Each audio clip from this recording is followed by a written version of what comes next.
Hello ladies and gentlemen, Big Daddy Top Hat here. Recently on this channel we have been looking at a range of bizarre games that may come as a surprise to you that they even exist. From the Russian version of Streets of Rage, to King of Fighters Cross WWE, to the new Game Boy inspired Teenage Mutant Ninja Turtles game. In today's content, we are going to be taking a trip down a similar rabbit hole when we look at another ambitious title that would be created to replicate the Game Boy's 8-bit green monochrome style. In this case, I feel that visuals probably speak greater than words, so let's kick things off by looking at the epic trailer that was made for this game.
So yes, my wonderful viewers, your eyes are not deceiving you, and indeed an epic 8-bit monochrome Game Boy inspired Demake of Super Smash Bros. Exists for all to play and experience. So within this content we are going to go back and look at the unique development story behind this game and see what exactly this quirky release brings to the table. This, ladies and gentlemen, is the story of Super Smash Land, a Game Boy style Smash Bros. Demake. Yeah! To start today's tale off, we need to take ourselves back to the dawn of the 2010s. This is obviously the pre-Nintendo Switch era and a time period where Nintendo still had separate home consoles and handheld systems.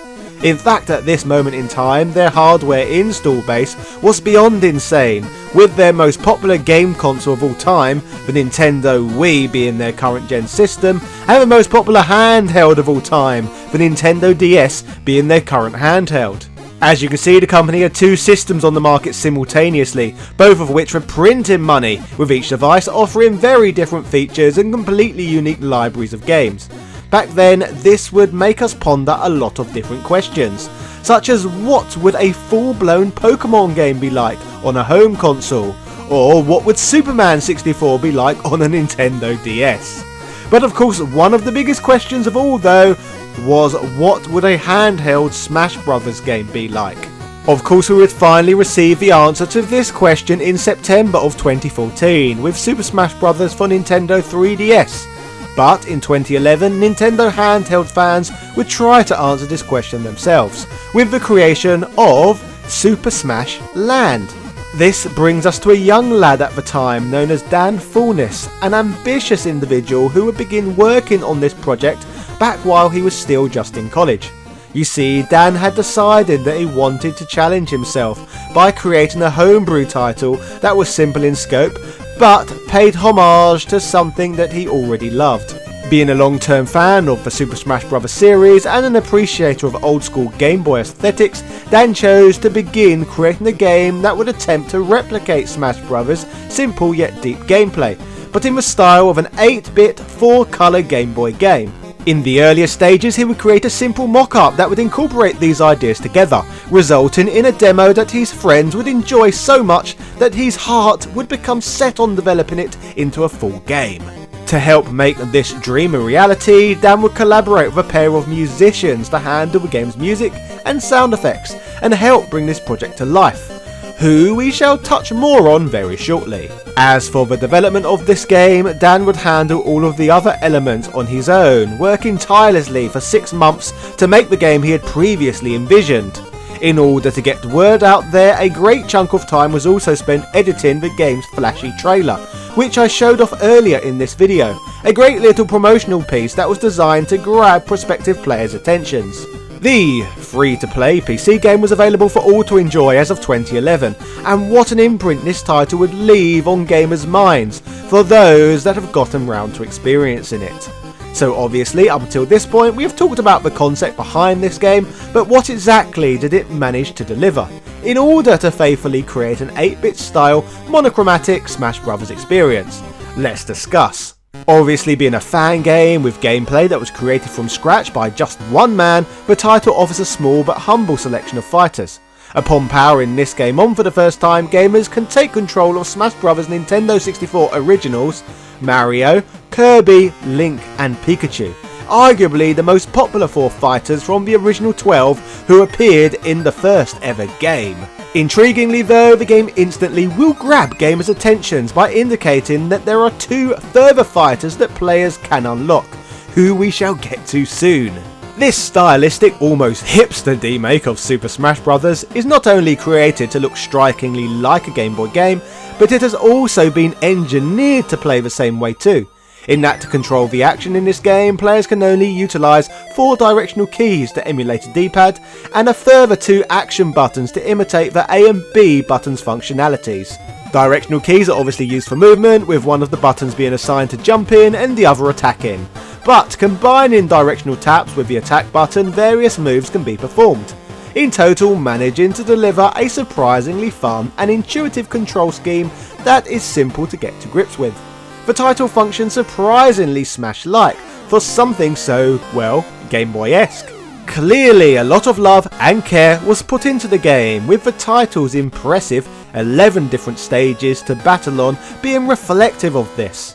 These stages that mostly pay homage to classic Nintendo games replicate the likes of Hyrule Castle, Wispy Woods, Princess Peach's Castle and Saffron City, offering a ton of nods to not just Smash Bros history, but Nintendo history overall. Speaking of these wonderful stages, there are plenty of nice touches mixed in. For example, Wispy Woods comes equipped with a wind mechanic, much like in other games, and Saffron City sees other Pokemon pop up, such as Chansey, Venusaur and Electrode for example. In fact, it's not just Smash Bros of old that the game imitates either, as Dan Fulness tried his hand at creating some completely unique fighting stages for the game, such as Lavender Town for example, which features ghost Pokemon carrying platforms.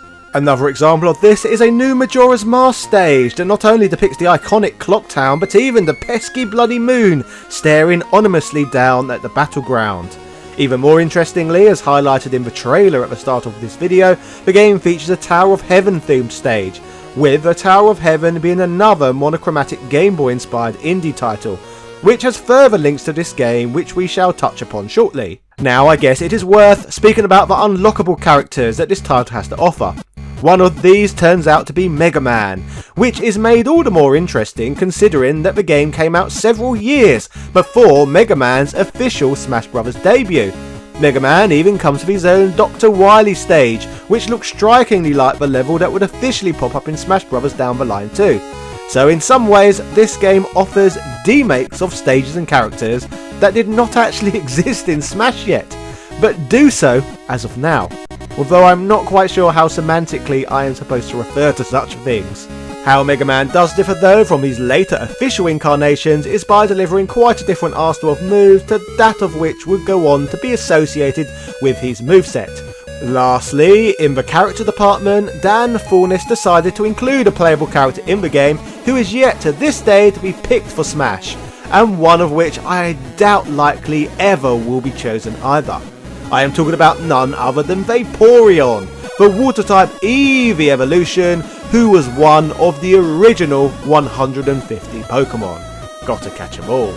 A staple part of Vaporeon's attacking game plan is his neutral attack, Water Gun, which inventively leaves a puddle of water on solid ground. Using his up ground or up air attack will cause Vaporeon to walk to said puddle, allowing it to innovatively strike unsuspecting opponents or recover in situations whereas otherwise it would be impossible. Overall, making Vaporeon a unique and fresh character within this game indeed. Throughout a playthrough, 3 different play modes can be experienced. The first of these being an arcade mode. This, as expected, plays very much like the original game mode that can be found in the Nintendo game. Players go from stage to stage through a gauntlet of challenges. The first stage in this mode consists of a one-on-one battle, followed by stage 2 with another one-on-one fight. Stage 3 introduces another Smash Bros. Trope where players get to face off against a large team of opponents. In this game's case, a pack of either 20 Kirbys or 20 Pikachus. Stage 4 sees players in another one-on-one encounter, with the final stage introducing players to the mode's final opponent, Mega Man, with this instance functioning as the character's first in-game appearance. Mega Man is certainly tougher than any other fighters players would have come up against previously, holding 2 lives and more intelligent movement than previous adversaries. Defeating the Blue Bomber allows gamers to add him to their selectable roster of fighters. The game also offers an endless mode that presents exactly what it says on the tin. A fight against an endless slew of opponents until gamers are finally KO'd on this final battlefield themed stage. How long can you survive facing off against 3 silhouetted opponents simultaneously? Lastly, the game features a versus mode where gamers can manually select which Smash Bros. Character they want to face off against, choosing to have between 1 and 3 opponents to fight on the stage at any time. All of this wholesome fun is laced perfectly together with the game's music, with much of the game's sound and music being placed in the capable hands of Brendan Becker, a man who is known in the music world under the title of Inverse Space. Early into the development of this game, Fawkes intended to construct the entire game alone, and with little knowledge of composing music, looked to port over tracks and sound effects from existing Game Boy video games. As the vision for the final product got bigger and bigger though, Fawkes came to the realisation that the game needed a soundtrack and feel of its very own, so he would commission Brendan to write new musical arrangements and sound effects for the title. Ending up a taller task than originally intended, a musical artist by the name of Flashy Goodness would be brought on board with the project as well, who would mainly be tasked with creating tracks for most of the hidden stages. Flashy Goodness was a man who had composed music for a retro Game Boy inspired game previously, of course being Tower of Heaven. Having Mr. Goodness work on both projects married up the 2 games further, making the nod to this fellow modern monochromatic game within Super Smash Land all the more poignant. Speaking of the game's music, I cannot praise it enough really. The game is chock full of earworms made up of many arrangements from classic Nintendo games.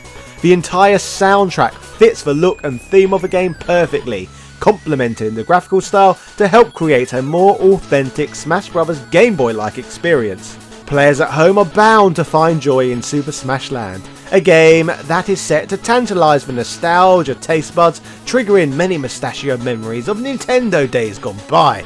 Overall, the game is great fun, and the title offers a faithful creation of what you would imagine Smash for Game Boy may have actually been like. Smashland's great art style, great gameplay and music is enough to capture any Nintendo gamer's attention, with to date the title being downloaded and played over 500,000 times, with the game still being available to download and play for free via visiting supersmashland.com. While these fan projects may seem like cashless, fruitless endeavours to some, Dan Fawkes would prove all wrong with his work, as following the release of this game, he would be appointed as a lead designer at the Microsoft Studios site of Killer Instinct Season 1. The next chapter of a Super Smash Land story though would occur in April 2014, with Daniel leaving Microsoft to make a new independent game titled Rivals of Aether, a game that was published on the Xbox One in 2017 and later the Nintendo Switch in 2020.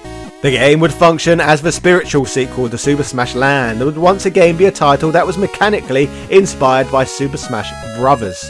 The game was released to rave reviews, with critics everywhere seemingly loving this game. Rivals of Aether is living, breathing proof that dabbling with and making Nintendo fan games can give creators much needed experience in not only becoming more rounded developers, but also grabbing employers and investors' attentions in order to make official projects down the line. If this young man had not decided to create an 8-bit monochromatic Smash Brothers, then there would likely be no Rivals of Aether, a game that even Nintendo themselves are making healthy profits from today, considering the title is now available on Nintendo Switch. All we need now is some Rivals of Aether references in official Super Smash Bros. Games, and we would have gone full circle here. But anyway, ladies and gentlemen, that was the mad story of Super Smash Land, the 8-bit Game Boy inspired Super Smash Bros. Game. If you have played either Smash Land or Rivals of Aether, let me know your thoughts on the games in the comment section down below. Or, if you are familiar with any particularly interesting fan projects I have yet to highlight, be sure to point some of those out to me as well. If you enjoyed today's video, I have a cornucopia of content like this out there for you to go back and enjoy. So if you want to be notified of my future works, be sure to hit that subscriber button and ring that notification bell to never miss any of my videos. Ding ding ding. Making videos like this one on a full-time basis is partially possible due to the generous backing I receive from the greatest of viewers over on Patreon.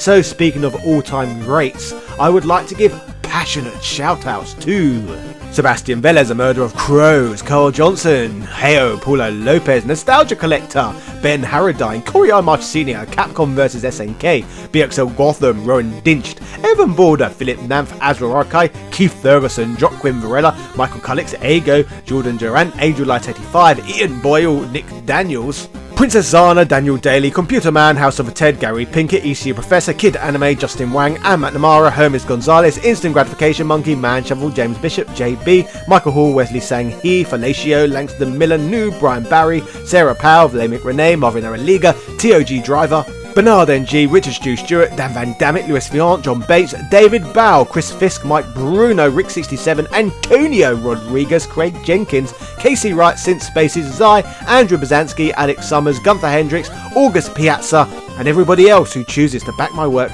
on the Patreon platform. I love you long time. Yeah. Cheerio.